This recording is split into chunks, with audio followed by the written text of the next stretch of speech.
Mr. Speaker, I don't agree with making people poorer. I don't agree with pensioner poverty. I don't agree.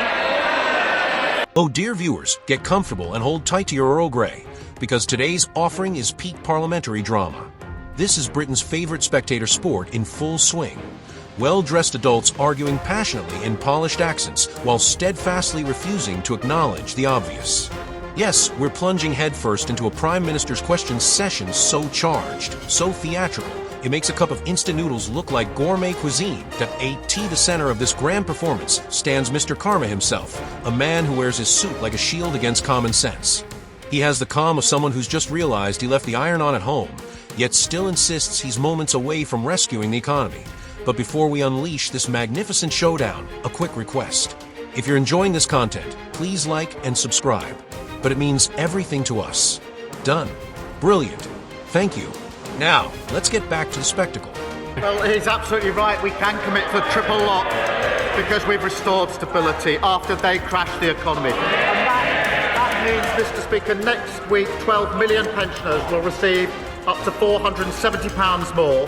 That's an extra £1,900 over this Parliament, including 1 million pensioners in Scotland. And the contrast couldn't be clearer. The Shadow Chancellor called the triple lock unsustainable, and the Leader of the Opposition wants to means test the state pension so that she can cut it. Leader of the Opposition, Kemi Badenoch. Mr. Speaker, the triple lock was a Conservative policy. Rather than...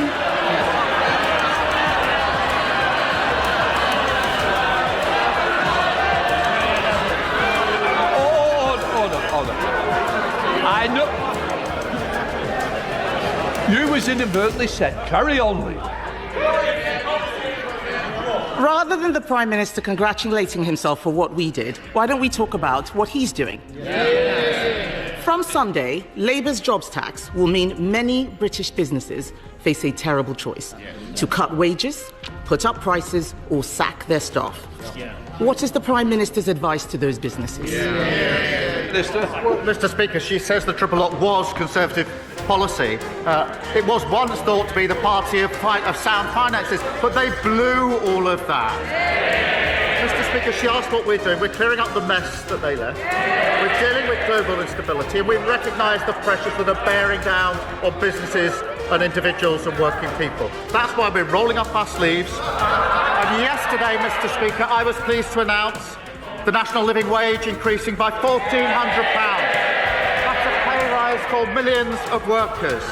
We've announced £150 for the Warm Homes discount, extended now to 6 million households. That's 1 in 5 families. And wages are going up faster than prices. And never forget, the party opposite, worst living standards on record, inflation up to 11%, public services left on their knees.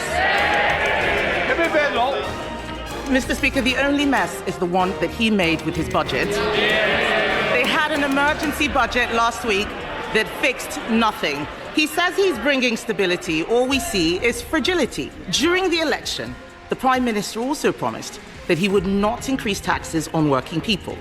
But even the OBR says that the jobs tax will be passed on to workers.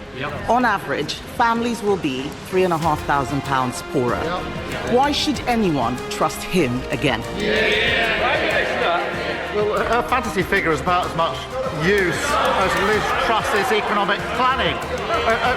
And she turns up every week to cart from the sidelines about the decisions we made at the budget. Yesterday, Mr. Speaker, she held a press conference, and she couldn't say whether she would reverse the decisions that we made at the budget. Now, I understand, because she can't bring herself to say that she doesn't want the investment of an extra £26 billion in our NHS. I'm not surprised at that. That's 2 million extra appointments, that's 1,000 more GPs, a pay rise for nurses, etc., etc. But let me get her position right if I can follow it. She wants the extra £26 billion in the NHS, Mr. Speaker, that was paid for by the national insurance rise. She wants that. She doesn't want to reverse the national insurance rises. So she's now reduced this absurd position of voting against the budget, carping against a budget that she actually agrees with. Kemi Badenoch. Mr. Speaker, I don't agree with making people poorer. I don't agree with pensioner poverty.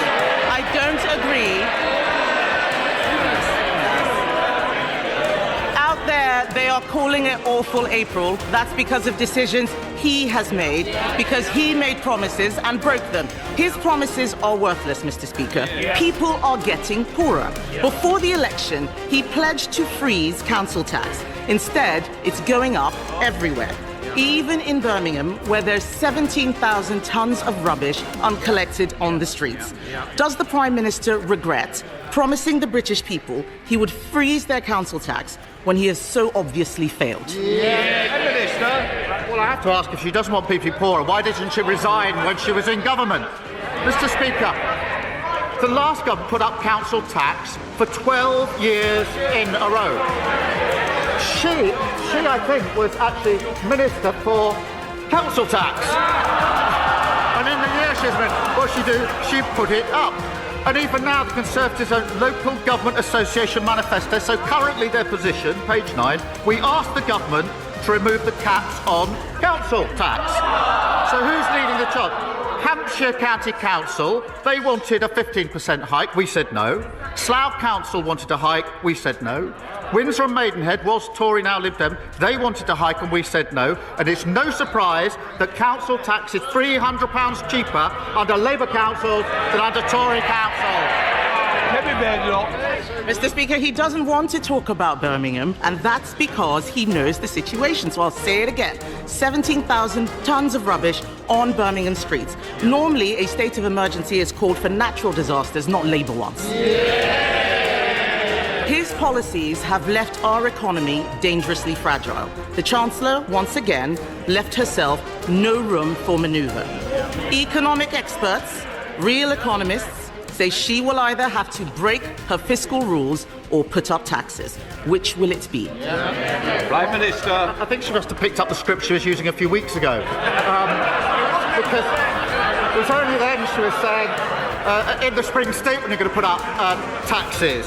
But look, Mr. Speaker, in relation to the situation in Birmingham, it is completely unacceptable. I fully support the Council in declaring a major incident to resolve the situation, and we'll put in whatever additional support is needed. But when the party opposite was in government, we lost more days to strike action than in any year since the 1980s. NHS workers were on the picket line, not on the front line, and that sent waiting lists through the roof, so we'll take no lectures on industrial harmony from them. Mr. Speaker, the whole House would have heard that he didn't say whether or not he could keep his fiscal rules. That means that it's either that or putting up taxes. 9 months ago, we left Labour the fastest growing economy in the G7. We did. And I remember watching his MPs laughing at their first destructive budget. They've had another one that has made our economy dangerously vulnerable. The Bank of England says his policies have pushed up the cost of living for families. Does he disagree with the bank, or does he accept his policies mean higher bills? Prime Minister. Mr. Speaker, she must be the only person left in the country who actually thinks they did well on the economy when they were in power. That was what was tested at the last election. Living standards, the worst on record. Inflation, 11% it soared up to. The NHS on its knees. Oh, Mr. Speaker, she's so obsessed with talking down the country that she's not read the OBR forecast from growth up in 2026, 2027 up, 2028 up, 2029 up. And thanks to our planning reforms, the largest growth measure the OBR have ever costed. And what did the Tories do when the bill came before Parliament?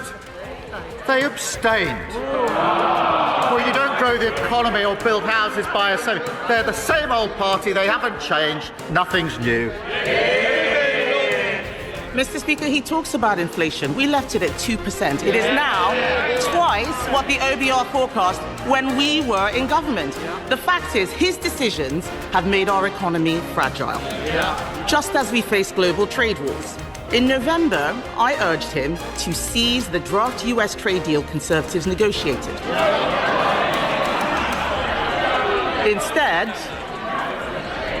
Instead, Mr. Speaker, he lost our most experienced trade negotiator. It's no wonder he can't get a tariff deal for British cars. On this side of the House, we secured investments for that industry. £600 million from BMW, £2 billion from Nissan, £4 billion from Jaguar Land Rover. Labour's record is a car industry in crisis, even before tariffs. There are 25,000 more jobs now at risk. He says he's preparing for eventualities. Can the Prime Minister tell us exactly what he is doing to protect the British car industry from his failure to negotiate? We're taking a calm, pragmatic approach and keeping our feet on the ground. There are constructive talks that are ongoing on a wider economic prosperity deal with the US. That is really important at this moment. We are working with all sectors that are likely to be impacted, and we're guided by our national interest at all times. And that's why we've said we won't rule anything out. But it is important at a moment like this that we don't have knee-jerk reactions, that we are actually cool-headed about this, and that's why we won't rule anything out. But she's the Trade Secretary. She was the Trade Secretary, Mr. Speaker. Picture it. The Speaker calls the House to order, and Starr steps forward, launching into what can only be described as a verbal waltz. He sings the praises of the pension triple lock with the flair of a man pitching an outrageously priced car warranty, tossing statistics around like confetti. But Kemi Badenoch isn't impressed. She calmly reminds the chamber that the Shadow Chancellor once labeled the triple lock unsustainable. Suddenly, Starr is juggling accusations, figures, and a faint sense of existential panic. He insists Labour is both the solution and the soothing balm, all while sounding like a cat adamantly denying it knocked the vase off the table. From pensions to council tax to the rubbish-lined streets of Birmingham, the exchange becomes pure political theatre. Starr deflects with an endless stream of phrases about global instability and constructive dialogue. His delivery is part Hamlet, part civil servant. Badenoch, sharp and unrelenting, fires back with lines strong enough to topple a house of cards. Then comes the moment everyone's waiting for. Starr declares he won't be lectured by the opposition. The chamber explodes, gasps laughter, teacups trembling, and he seals it all with the timeless British classic, "We won't rule anything out." A masterclass in parliamentary zen, saying everything and nothing all at once to be why the end, you're left wondering, is he unveiling policy or auditioning for political improv? Either way, it's parliamentary theatre at its absolute finest, absurd, dramatic, and unmistakably British. Thanks for watching this parody.